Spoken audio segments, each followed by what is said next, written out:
एक व्यक्तिमत्व, आता त्यांची माझी ओळख एक 5-6 महिन्याचीच आहे. इतर लोकांबरोबरचे पण जी काही लोक 2006 पासून माझ्याशी कनेक्ट आहे, ती लोक आजपर्यंत पण माझी बँकिंग क्षेत्रात असू, फायनान्स क्षेत्रात असू, ती माझ्या बरोबर आता पण कनेक्ट आहे. आणि राहुल सरांशी मी आता 5-6 महिने झाले कनेक्ट झालोय.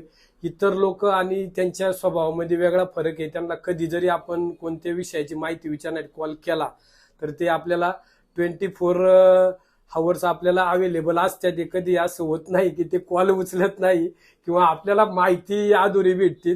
आणि जे काही आपल्याला मार्केटिंग क्षेत्रामध्ये जे काही राहुल सरांनी पण आपल्याला काही गायडन्स केले आपल्या माझ्या व्यवसायासाठी म्हणा किंवा इतर आर्थिक व्यवहारामध्ये पण त्यांचं मार्गदर्शन चांगलं राहिलंय. आणि एक मित्र म्हणूनच मी त्यांच्याकडे बघतोय आणि ते पण आपल्याला मित्र म्हणूनच अशी वागणूक देते. ते 100% आर्यन राहुल सरांचा आर्यन फायनान्स मध्ये भविष्य काळामध्ये चांगले दिवस येतील आणि त्यांना हार्दिक शुभेच्छा.